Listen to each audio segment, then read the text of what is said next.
하나님의 말씀은 창세기 32장 21절에서 32절까지의 말씀입니다. 창세기 32장 21절에서 32절까지 우리 한 절씩 교독하겠습니다.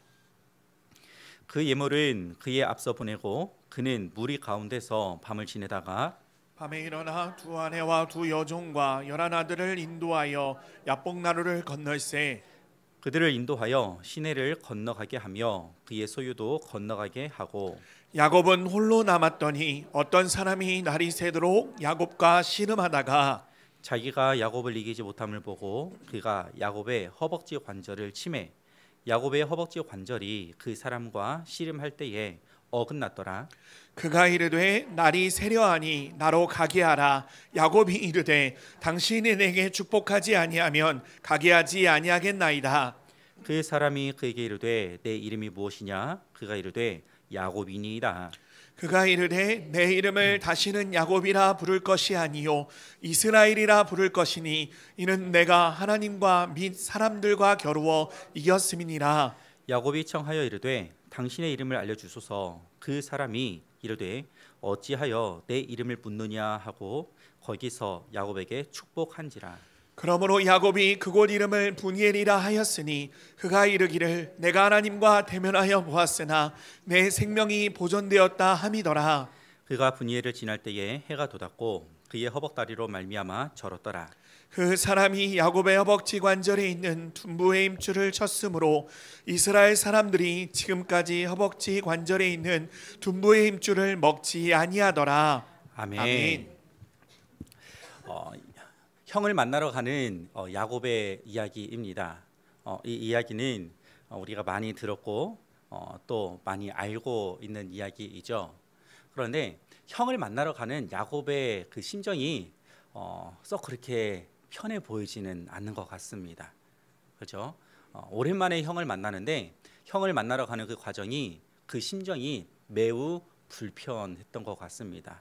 그래서 그 야곱이 그 불편한 그 두려움의 그 심정을 하나님 앞에 고하는 간구하는 그러한 내용이 오늘 읽었던 본문의 말씀이죠. 하나님께서는 때때로 우리에게 질문을 하십니다. 그런데 그 질문은 단순히 정보를 얻기 위함의 질문이 아니에요. 우리가 어떠한 생각을 하고 있는지, 어떠한 마음을 가지고 있는지, 우리의 상태가 어떠한지 물어보시는 질문이 아니다라는 거죠. 하나님께서 우리 가운데 질문을 하시는 것은 우리의 그 감추어뒀던 속마음을 드러내기 위한 질문입니다. 그리고 그 질문은 우리의 믿음이 더욱더 자라나게 하시는 그러한 질문이죠. 오늘 본문 가운데에서 하나님께서 야곱에게 하신 질문이 무엇이죠? 그 질문은 내 이름이 무엇이냐 이거이었습니다. 하나님께서 야곱의 이름을 모르시기 때문에 야곱의 이름을 물으시는 것이 아니죠. 그런데 하나님께서 이렇게 물으십니다. 그리고 야곱이 대답을 하죠. 당신의 이름이 무엇입니까? 야곱이 오히려 하나님께 물어봅니다. 야곱이라고 대답을 하고 난 다음에 하나님, 당신의 이름이 무엇입니까? 이렇게 물어보죠. 그랬더니 어찌하여 내 이름을 묻느냐? 오히려 답을 하지는 않으시고요. 반문을 하시면서 그 자리 가운데에서 야곱에게 축복을 해주십니다. 하나님과 야곱 사이에 이루어지고 있는 대화는 굉장히 짧죠. 그러나 이 짧은 이 대화를 통하여서 야곱은 완전히 인생이 바뀌어지게 되어지는 전환점을 맞이하게 되어집니다. 그래서 이 자리 가운데에서 하나님을 만나기 전의 삶과 이 자리 이후의 삶이 완전히 뒤바뀌게 되어지는 것을 우리는 확인을 할 수가 있습니다. 그래서 오늘 이 말씀을 통해서 야곱에게 다가오셨던 그 하나님께서 우리의 인생 가운데서도 다가오고 계심을, 우리의 인생 가운데에도 개입하고 계심을 우리가 함께 말씀을 통해서 깨닫기를 간절히 소망합니다. 야곱은 지금 약복강에 놓여져 있습니다. 약복나루에 서서 삶의 갈림길에 서 있습니다. 삶의 갈림길에 서 있는 그 순간 얼마나 두렵고 얼마나 떨립니까? 오른쪽과 왼쪽의 길이 있는데 오른쪽으로 가느냐 왼쪽으로 가느냐 단 두 가지의 선택지이지만은 어느 쪽을 가느냐에 따라서 그 인생이 완전히 바뀌어져 버리기 때문에 그러하죠. 저보다도 훨씬 더 오랜 삶을 사신 분들이 대부분이시기 때문에 저보다도 훨씬 더 많은 삶의 선택의 순간이 있었으리라 생각이 되어집니다. 뒤돌아 생각을 해보면 아차 하는 순간이 있지 않습니까? 그때 내가 그것을 선택하지 않고 이것을 선택했더라면 하는 그 아차의 순간이 있죠. 바로 그 아차의 순간이 지금 야곱입니다. 야곱은 형 에서를 만나는 것을 앞두고 마음속 깊은 곳으로부터 한 가지의 감정이 솟아오르고 있어요. 그 감정은 무엇이냐면 바로 두려움이라는 감정입니다. 야곱이 외삼촌을 떠나서 고향으로 돌아오는데 고향으로 돌아오면서 먼저 사신들을 그 형에게 보내죠. 그리고 형의 동태를 파악하고 야곱에게 알려주는데 그 소식은 무엇이냐면 400명의 군사들과 함께 자신을 향하여서 오고 있다라는 것입니다. 이 숫자 400명이라는 군사가 그 당시에는 어떠한 의미이냐면 지금처럼 큰 나라는 아니잖아요. 조그만한 부족 나라인데 그 부족 나라의 군사의 수가 한 400명 정도라고 합니다. 그러니까 이 당시로서는 이 국가의 군사력을 야곱을 유하여서 지금 데리고 오고 있는 것이에요. 그 소식을 들은 야곱이 얼마나 두렵겠어요. 야곱가에서는 아직 풀리지 않은 매듭이 있죠. 바로 20년 전의 일입니다. 아직도 생생하고 잊혀지지 않는 그 일 때문에 야곱은 두렵기만 해요. 우리가 20년 전에 어떠한 일이 있었는지 창세기 27장 41절에서부터 43절까지 함께 읽어보도록 하겠습니다. 함께 있습니다. 시작. 그의 아버지가 야곱에게 축복한 그 축복으로 말미암아 에서가 야곱을 미워하여 심중에 이르기를 아버지를 곡할 때가 가까웠은즉 내가 내 아우 야곱을 죽이리라 하였더니 맏아들 에서의 이 말이 리브가에게 들리매 이에 사람을 보내어 작은 아들 야곱을 불러 그에게 이르되 내 형 에서가 너를 죽여 그 한을 풀려하니 내 아들아 내 말을 따라 일어나 하란으로 가서 내 오라버니 라반에게로 피신하여 내 영의 노가 풀리기까지 몇 날 동안 그와 함께 거주하라. 자, 이 사건은 바로 이 형이었던 에서가 받아야 될 장자의 축복을 야곱이 가로챈 사건이죠. 그것을 알게 된 에서가 야곱을 죽이겠다라고, 야곱을 죽여서라도 자신의 한을 풀겠다라고 다짐하는 그 내용이 방금 전에 읽었던 본문의 말씀이죠. 어떠한 사람을 미워할 수 있는 감정은 충분히 가질 수 있습니다. 정말 때리서라도 내 원한을, 내 이 감정을 풀 수 있다라면 하는 이런 감정은 얼마든지 가질 수 있어요. 그런데 그 사람을 죽이겠다라는 이러한 감정은 인간으로서 쉽게 생각할 수 있는 감정은 아닙니다. 그것을 생각해 보았을 때에 에서가 야곱을 향한 이 악한 감정이 얼마나 골이 깊은지를 충분히 생각을 해볼 수가 있습니다. 어떻게 이야기를 합니까? 야곱을 죽여서라도 그 한을 풀려고 한다라는 것을 통해서 우리가 그 에서의 마음을 좀 엿볼 수가 있죠. 그래서 야곱이 밤중 도주하고 있지 않습니까? 그래서 하란으로 가서 외삼촌 집에서 정말 눈물겨운 삶을 살아가죠. 그 기간이 20년이에요. 20년 전에 집을 떠나서 20년 동안 죽을 고생을 다 하면서 외삼촌 집에서 살아갔고 그 사이에 결혼도 했고 자녀도 낳았고 재산도 불려서 이제 고향으로 돌아오는 것이죠. 고향으로 돌아올 때에는 그렇게 두렵지는 않았었을 것 같아요. 그런데 형이 400명의 군사를 가지고 자신을 향해서 오고 있다라는 이 소식에 그날 밤 형을 피해서 도망갔었던 그날 밤의 그 두려움이 야곱에게 엄습한 것이죠. 이 두려움에 떨고 있는 야곱은 그 이 두려움을 극복할 방법을 찾아야만 했습니다. 그 방법을 찾아야만 했어요.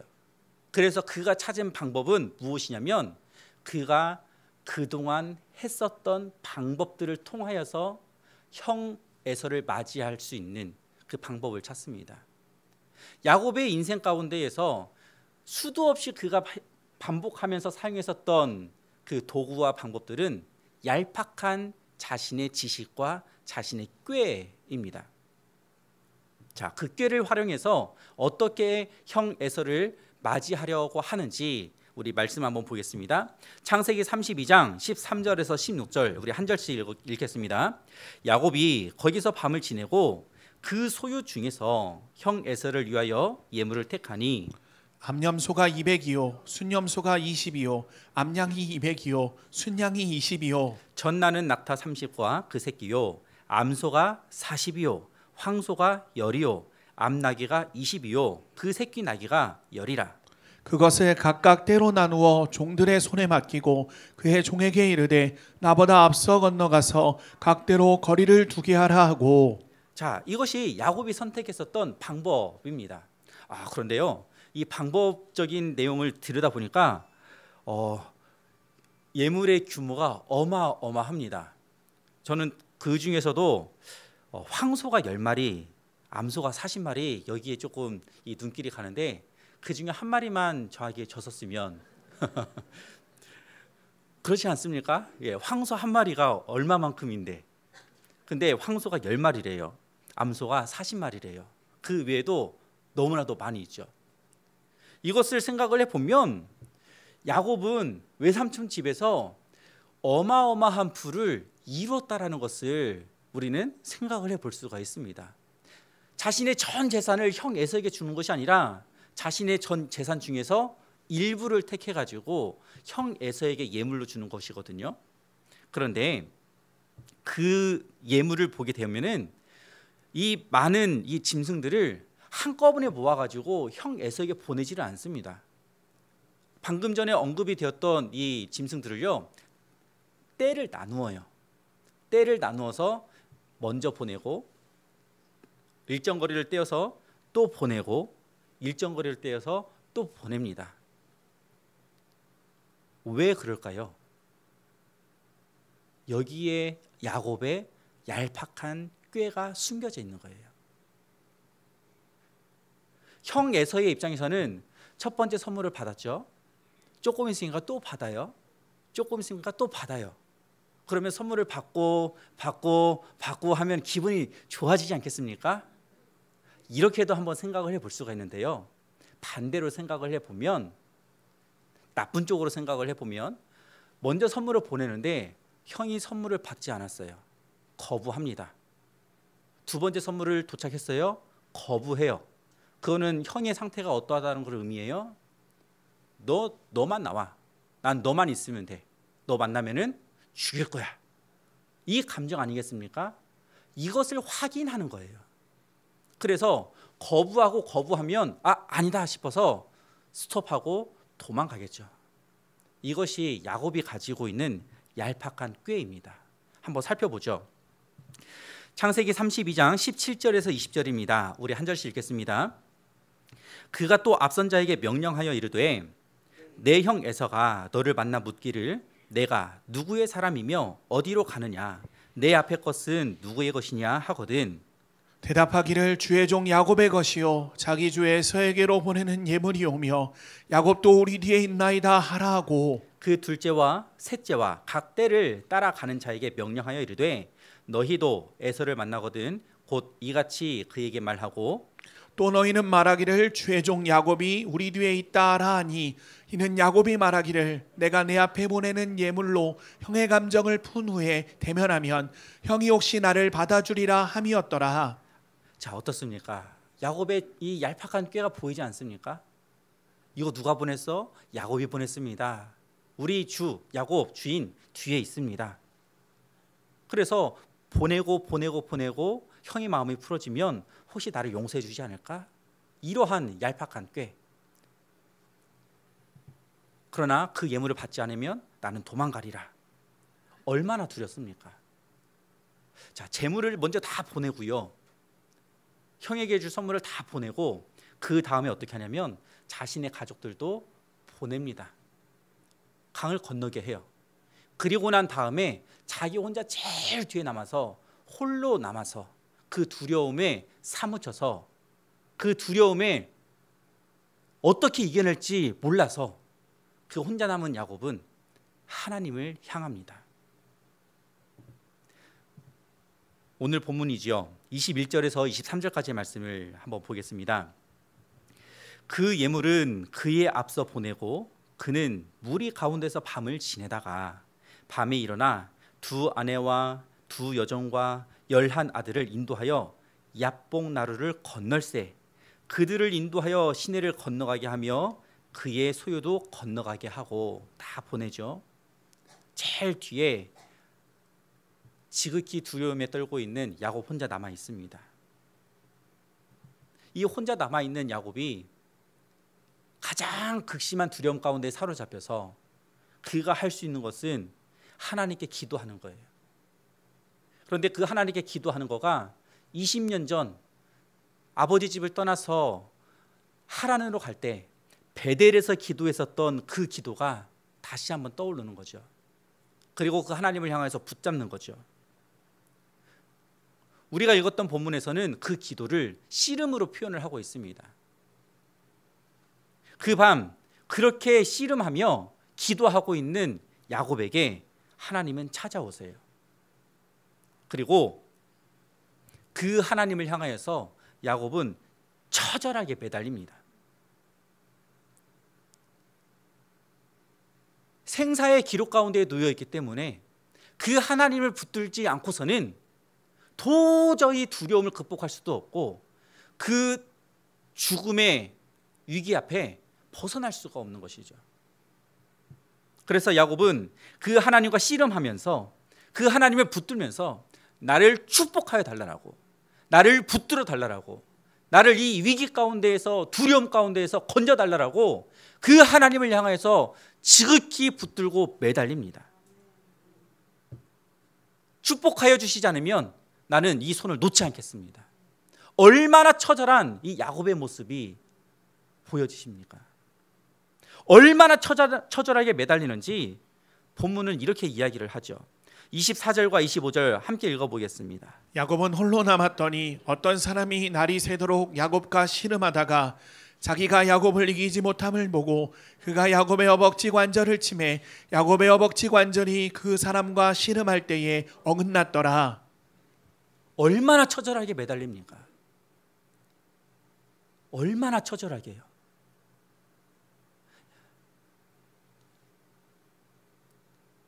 야곱은 그 하나님을 놓을 수가 없습니다.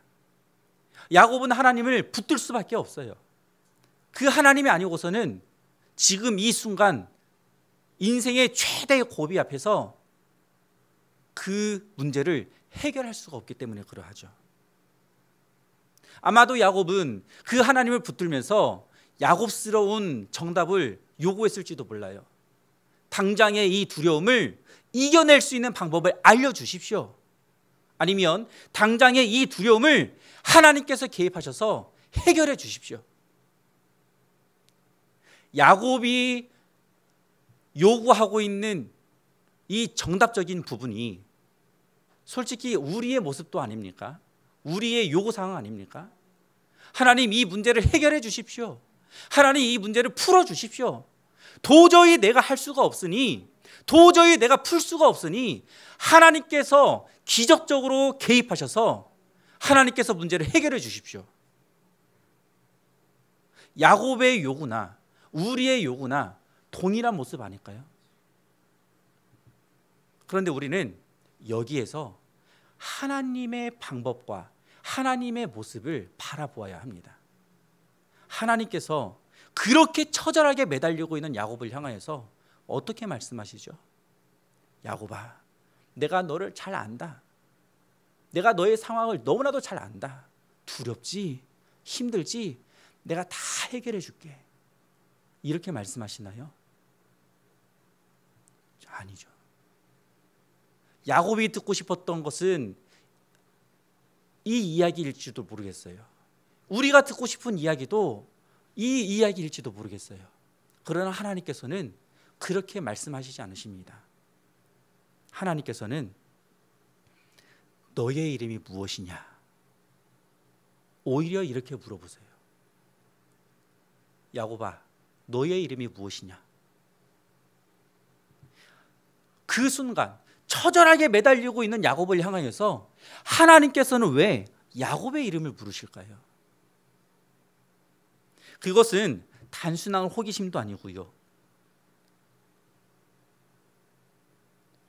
그 존재를 알고자 하는 갈망인 것입니다. 하나님께서 야곱을 향하여서 물어보시는 너의 이름이 무엇이냐라고 물으시는 그 물음은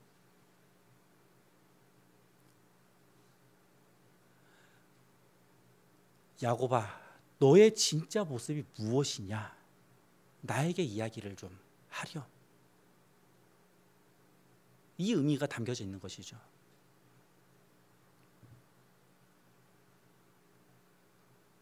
하나님께서 에덴 동산 가운데에 선악과를 따먹었던 아담과 하와에게 내가 어디 있느냐라고 물으셨던 것이 야곱과 이 아담과 하와가 어디 있는지 몰라서 물으시는 거가 아니잖아요. 바로 그것처럼 하나님께서 야곱의 이름을 물으시는 것도 야곱의 상태를 몰라서 물으시는 것이 아니에요.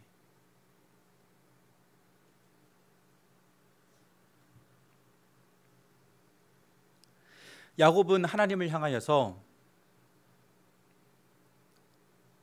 저 야곱이에요 라고 이야기를 하죠. 그러나 그 야곱이에요 라고 대답하는 이 이름 가운데에 저 너무 힘이 들어요. 저 너무 고통스럽고 너무 두려워요. 이러한 감정도 담겨져 있는 것이죠. 이러한 의미도 담겨져 있는 것이죠. 그런데 더 중요한 것은 저는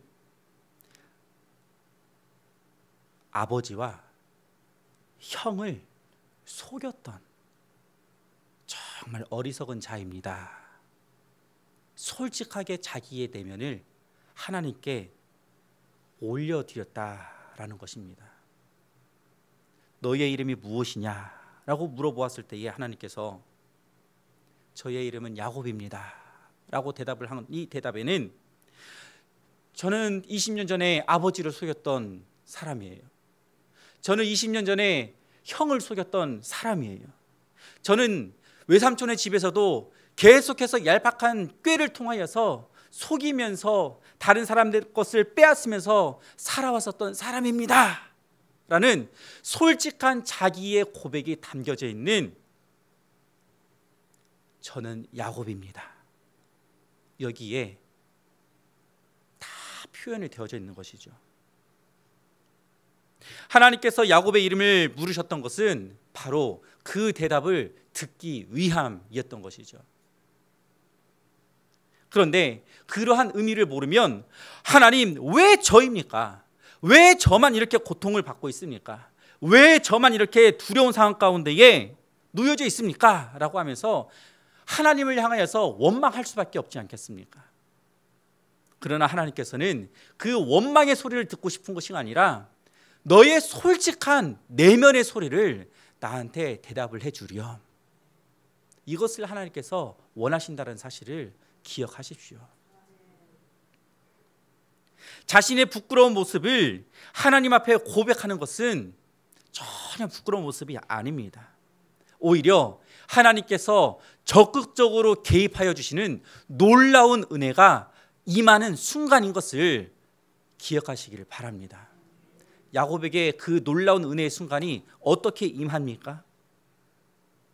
하나님께서 더 이상 야곱을 야곱이라 부르지 아니하시고 이스라엘이라고 이름을 바꾸어 주시는 것이죠. 우리 28절 말씀을 다 같이 함께 읽어보겠습니다. 시작. 그가 이르되 내 이름을 다시는 야곱이라 부를 것이 아니요 이스라엘이라 부를 것이니 이는 내가 하나님과 및 사람들과 겨루어 이겼음이니라. 아멘. 하나님께서는 야곱을 더 이상 야곱으로 부르지 아니하시고 이스라엘로 바꾸어 주셨습니다. 야곱이라는 이름은 속이는 자라는 뜻을 가지고 있는데 이스라엘은 하나님의 존귀한 자라는 뜻을 가지고 있습니다. 바로 이 시간, 이 장소에서 하나님께 적극적으로 매달리기 전 야곱의 인생은 끊임없는 속이는 자의 인생을 살아왔습니다. 자신의 꾀로, 자신의 지식으로 다른 사람들을 꾀하면서 속이면서 살아왔었던 인생이었어요. 그러나 지금 하나님께서 이름을 바꾸어 주시면서 더 이상 야곱은 다른 사람들을 속이면서 살아가지 않고요, 하나님 앞에 존귀한 자로 서 나가는 출발점에 서게 되었습니다. 이후의 모습을 보게 되면 야곱은 오히려 이제 아들들에게 속임을 당하기도 해요. 야복강에서 삶의 최대의 곤경에 처한 야곱이 필사적으로 하나님께 매달림으로써 그가 얻었던 것은 하나님의 이름을 알지는 못했지만 그러나 그의 삶이 송두리째 바뀌는, 그의 정체성이 완전히 변화되어지는 경험을 하게 된 것이죠. 하나님께서는 야곱으로 하여금 하나님의 이름을 아는 것이 목적이 아니라 하나님의 뜻 안에 들어가는 것이, 하나님으로 말미암아 새롭게 변화가 되어지는 것이 진짜 목적인 것을 알려준 것이죠. 이름을 바꿔주시는 것을 통해서요. 야곱은 이제 그의 인생이 바뀌었습니다. 이름을 이스라엘이라는 새 이름을 바꿔서 완전히 바뀌었어요. 그러나 그 씨름 가운데에서 하나님의 사람이 야곱의 환도뼈를 쳤잖아요. 환도뼈를 친 것을 통해서 그의 나머지 인생은 절뚝거리는 인생이 되었습니다. 하지만 절뚝거리는 인생으로 야곱은 불평하지 않아요. 원망하지 않아요. 괴로워하지도 않습니다. 오히려 하나님을 바라보는 인생이 되었기 때문에, 그 내면 가운데 하나님을 존귀한 자가 되었기 때문에 그의 인생은 평안합니다. 그의 인생은 하나님을 바라보는 인생으로 충만합니다.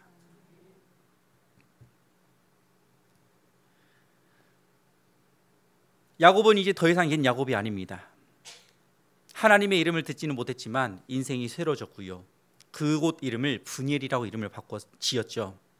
30절 말씀 보면 그러므로 야곱이 그곳 이름을 브니엘이라 하였으니 그가 이르기를 내가 하나님과 대면하여 보았으나 내 생명이 보존되었다 함이러라 라고 하면서 그 이름을 브니엘로 바꿨습니다. 하나님의 이름은 신비로 남았습니다. 하지만 하나님은 그 하나님의 능력을 분명히 야곱에게 보여주었습니다. 이것이 은혜이죠. 하나님이 꼭 다 모든 것을 설명하지 않으셔도 우리는 하나님의 임재와 하나님의 손길을 경험하며 살아갑니다. 우리도 마찬가지죠. 우리는 하나님에 대해서 모두 다 이해할 수가 없습니다. 하나님의 이름, 하나님의 일하시는 방식, 하나님의 섭리, 이것을 우리가 다 이해하지 못해요. 왜냐하면 우리가 그분의 모든 능력을 다 헤아릴 수 없을 정도로 아주 미천한 자이기 때문에 그러하죠. 하나님께서는 우리의 생각보다 훨씬 더 깊고 훨씬 더 넓고 훨씬 더 충만하십니다.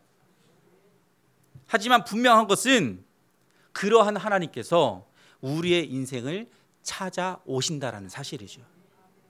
그리고 그러한 하나님은 우리를 바꾸신다라는 사실입니다. 그리고 그 하나님은 우리를 축복하여 주신다라는 사실이에요. 그래서 우리는 하나님께 이렇게 간구를 해야 합니다. 시편 51편 10절 말씀을 같이 한번 읽어보겠습니다. 시작. 하나님이여 내 속에 정한 마음을 창조하시고 내 안에 정직한 영을 새롭게 하소서. 아멘.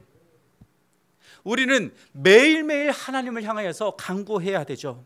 하나님, 내 안에 내 속을 하나님의 영으로 채워 주옵소서. 정직한 영을 부어 주옵소서. 내 안에 있는 인간적인 모습을, 내 안에 있는 세상적인 이 더러움에 오염된 부분들을 제하여 주시고 하나님께서 부어주시는 것으로 새롭게 창조하여 주시고 하나님의 정직한 영을 내 안에 가득 부어달라고 우리는 매일매일 하나님을 향하여서 하나님의 이름을 붙들고 나아가야 될 줄로 믿습니다. 우리는 오늘 본문을 통해서 야곱의 인생을 살펴보았습니다. 그 인생을 한마디로 정리하면 내 힘으로 살아갔었던 자에서 하나님과 함께 걷는 자가 되었다, 이렇게 표현할 수 있을 것 같습니다. 야복강에서 하나님을 만나기 전에는 야곱은 스스로의 힘으로만 살아갔어요. 스스로의 지식으로만 살아갔어요. 그러나 야복강에서 하나님을 만나고 난 이후에는 이제 하나님과 함께 동행하면서 걸어가는 자가 되었습니다. 이것을 우리의 삶에도 적용하기를 원합니다. 우리의 삶의 방향과 우리의 마음의 중심이 하나님을 향하는 것으로 바뀌어야 될 줄로 믿습니다. 그러기 위하여서는 먼저 첫 번째로는 내가 주도하는 인생에서 하나님께 맡기는 인생으로 전환되어야 될 줄로 믿습니다. 우리는 많은 걱정들이 있죠. 자식에 대한 걱정도 있고 재정에 대한 걱정도 있고 건강에 대한 염려도 있습니다. 이러한 것들로 붙들고 이러한 문제들로 살아갔었더라면 이제는 나의 인생은 오직 하나님의 손 안에 있습니다 라고 하며 하나님의 손에 맡기는 인생으로 전환을 시켜야 합니다. 두 번째로는 세상의 평가에서 하나님의 부르심으로 전환되어져야 합니다. 다른 사람들이 나를 어떻게 바라보는지, 다른 사람들이 나를 어떻게 인식하는지 신경을 참 많이 쓰지 않습니까? 하지만 더 중요한 것은 하나님께서 나를 어떻게 보고 계시느냐, 이것이 더 중요하다는 사실이죠. 사람들이 나를 어떻게 평가하느냐가 중요한 것이 아니라 하나님께서 나를 어떻게 평가하느냐, 이것이 더 중요한 것이죠. 그래서 믿음의 사람이 되기를, 기도의 사람이 되기를, 예배를 사모하는 사람이 되기를, 교회를 사랑하는 사람이 되기를 힘쓰시기를 바랍니다. 세 번째로는 무엇을 이루는 삶에서 어떻게 살아가는 삶으로 전환되어져야 합니다. 세상의 사람들은 자신의 힘으로 무엇을 이루기를 소망합니다. 그렇게 되기 위하여서 더 많은 것들을, 더 큰 것들을 소망하죠. 그러나 하나님께서는 우리를 향하여서 이 세상에서 무엇을 이루며 살아가느냐라고 묻지 않으십니다. 오히려 이 세상에서 나와 함께 얼마나 걸었느냐라고 물으시죠. 내 이름으로 살아갔느냐라고 물으시죠. 하나님과 동행하면서 하나님과 어떻게 살아가실지를 우리는 고민하면서 살아가야 합니다. 이것이 어떻게 살아가는 삶이 되는 것이죠. 내 삶에서 무엇을 이루는 것보다, 내 삶에서 더 이 세상에서 화려한 것들을 성취하는 것보다 하나님을 위해서, 하나님의 나라를 위하여서 어떻게 살아가는지에 대해 더 무게의 중심을 두고 살아가시기를 간절히 소망합니다. 그렇게 살아갈 때에 우리의 삶의 방향과 우리의 마음의 중심이 하나님을 향한 것으로 바뀌게 될 줄로 믿습니다. 그렇게 살아가시는 저와 우리 성도님들이 되어지기를 간절히 소망합니다. 이 시간 함께 기도하겠습니다. 하나님을 진실하게 알아가기를 힘쓰기를 원합니다. 야복 나루에서 야곱이 그 하나님을 간절히 붙들면서 그 인생의 절체절명의 위기 가운데에 하나님밖에 없습니다, 하나님이 누구신지를 나에게 알려주십시오 라고 간절하게 붙드는 것처럼 우리도 그 하나님을 진실하게 알아가기를 힘쓰기를 소망합니다. 그리고 그러한 하나님을 알아가면서 그러한 하나님의 뜻에 합당한 삶을 살아가겠노라라고 결단하는 기도를 함께 드리겠습니다. 나의 삶의 방향과 나의 마음의 중심이 오직 하나님을 향한 삶으로 살아가게 도와달라고 기도하기를 소망합니다. 우리 시간 1000번 믿음 기도를 함께 고백하고 이 두 가지의 기도 제목을 기억하시면서 합심으로 함께 기도하겠습니다. 주님의 이름 한번 부르짖고 기도합니다. 주여, 하나님 정말 감사합니다. 하나님 전 참 행복합니다. 하나님 전 주 안에서 못할 것이 없습니다. 하나님 전 아주 풍족합니다. 하나님 진실하게 감사합니다. 말씀을 통해서 깨닫게 해주시니 감사합니다. 우리의 삶을 살아가는 동안 하나님 진실하게 알아가기를 소망하고 하나님을 진실하게 깨닫기를 소망합니다. 하나님 우리의 삶 가운데에서 내 세상 가운데에서 나의 지식과 나의 능력으로 진실하게 살아가는 것이 아니라 하나님을 진실하게 알아가는 것을 통하여서 하나님께서 말씀하신 것을 통하여서 하나님의 뜻을 알아보는 것을 통하여서 하나님의 뜻에 합당한 삶을 살아갈 수 있도록 도와주옵소서. 나의 삶의 방향과 나의 마음의 중심이 오직 하나님을 향해서 길을 소망합니다. 하나님을 향한 삶의 방향으로 나아갈 수 있도록 도와주옵소서. 하나님을 향한 하나님을 의지하는 모습으로 살아갈 수 있도록 도와주옵소서.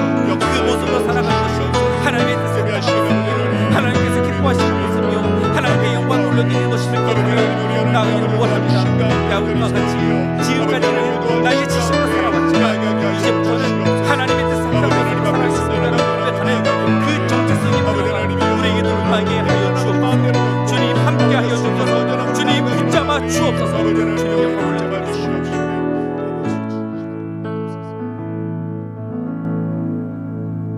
하나님,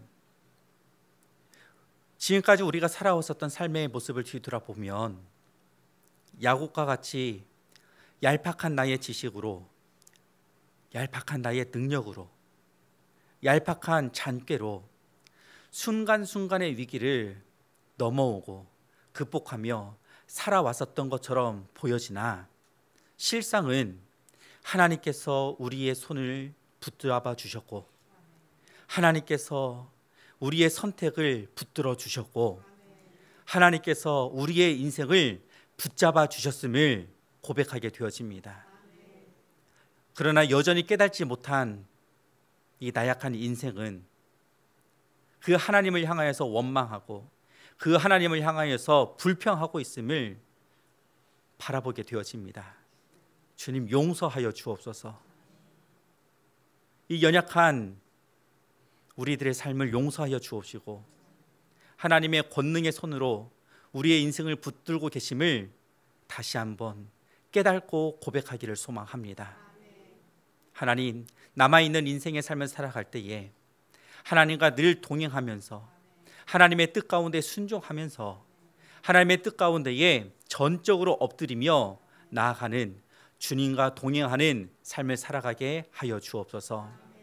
그리하여 우리의 삶의 방향이 내 자신을 향하는 것이 아니라 오직 하나님께 향하게 하여 주시고 하나님의 뜻 가운데에 있게 하여 주시고 그 하나님의 손길 가운데에 있게 하여 주옵소서. 예수 그리스도의 이름으로 기도드립니다. 아멘. 하늘에 계신 우리 아버지여, 이름이 거룩히 여김을 받으시오며 나라가 임하시오며 뜻이 하늘에서 이루어진 것 같이 땅에서도 이루어지이다. 오늘날 우리에게 일용할 양식을 주옵시고 우리가 우리에게 죄 지은 자를 사하여 준 것 같이 우리 죄를 사하여 주옵시고 우리를 시험에 들게 하지 마옵시고 다만 악에서 구하옵소서. 대개 나라와 권세와 영광이 아버지께 영원히 있사옵나이다. 아멘.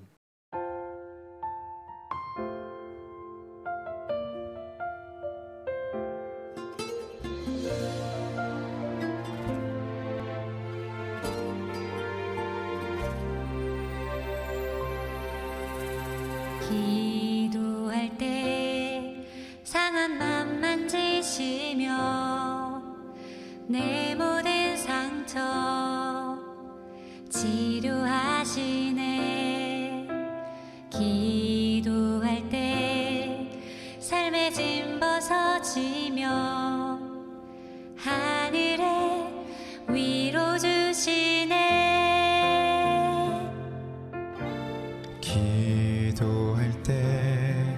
내게 지혜를 주사 주의 뜻대로 살게 하시네.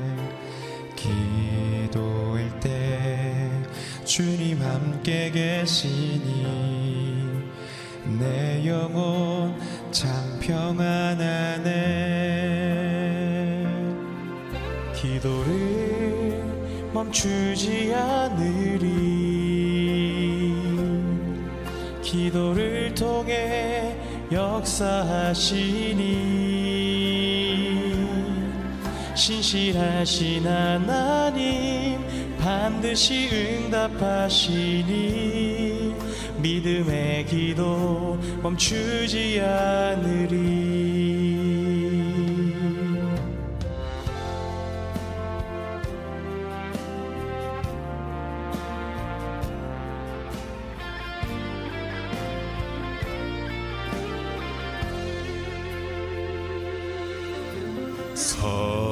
성령께서 기도를 도우시니 지친 내 영혼 새 힘을 얻네. 내 연약함 모두 고백할 때에 주께서 용서하시네. 기도를 멈추지 않으리. 기도를 통해 역사하시니 신실하신 하나님 반드시 응답하시니 믿음의 기도 멈추지 않으리.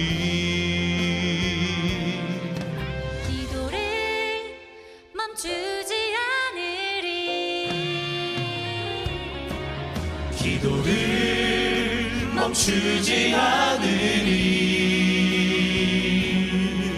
기도를 통해 역사하시니 신실하신 하나님 반드시 응답하시니 믿음의 기도 멈추지 않으리.